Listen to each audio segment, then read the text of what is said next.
연방항소법원이 총기를 외부에 드러내고 휴대하는 이른바 총기 공개 휴대를 금지한 캘리포니아주의 법에 대해 위헌 판단을 내렸습니다.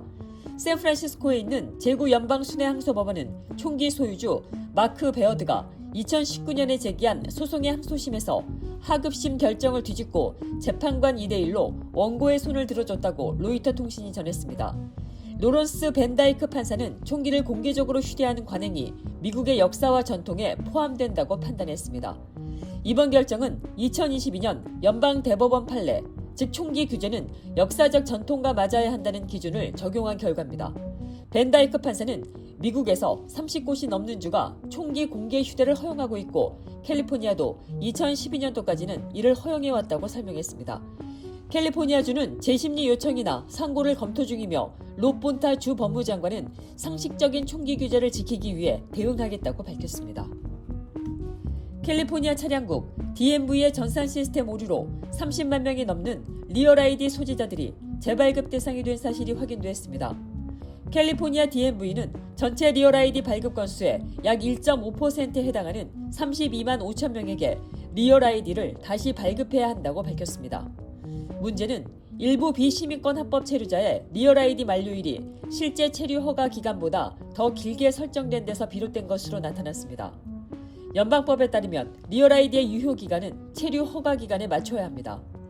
캘리포니아 DMV는 이번 오류가 2006년에 도입된 노후 전산 시스템으로 발생했다고 밝혔습니다.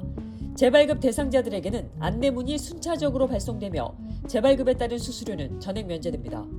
캘리포니아 DMV는 또 불법 체류자에게 리얼 아이디가 발급됐다는 의혹은 사실이 아니라며 해당 사례는 단 한 건도 없었다고 전했습니다.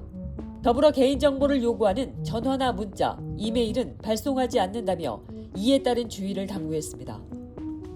뉴욕시가 임대료와 주거 환경 문제를 점검하기 위해 이른바 임대료 폭리 청문회를 전 5개 보로에서 열기로 했습니다.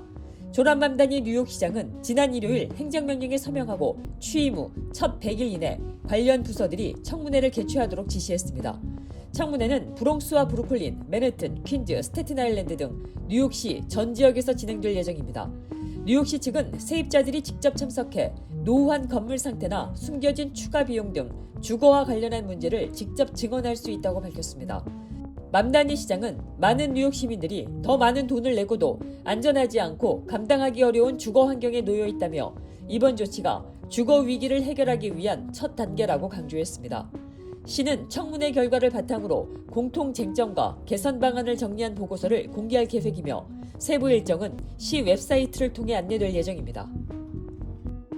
미국의 고급 백화점 체인 sak스 핍스 애비뉴의 모회사 sak스 글로벌이 경영난 속에서 파산 보호 신청을 검토하고 있는 가운데 최고 경영자 교체를 전격 단행했습니다. sak스 글로벌은 지난 2일 발표를 통해 마크 매트릭 최고 경영자가 자리에서 물러나고 이사회 집행의장인 리처드 베이커가 최고 경영자 직무를 함께 맡게 된다고 밝혔습니다. 이보다 앞서 월스트리트저널은 sak스 글로벌이 부채이자를 감당하기 어려울 만큼 재무 상황이 악화돼 파산 보호 신청을 준비하고 있다고 지난달 31일 보도했습니다. 블룸버그 통신 역시 sak스 글로벌이 채권자들과 협상을 진행하며 파산 보호 신청을 포함한 구조조정 방안을 논의 중이라고 전했습니다.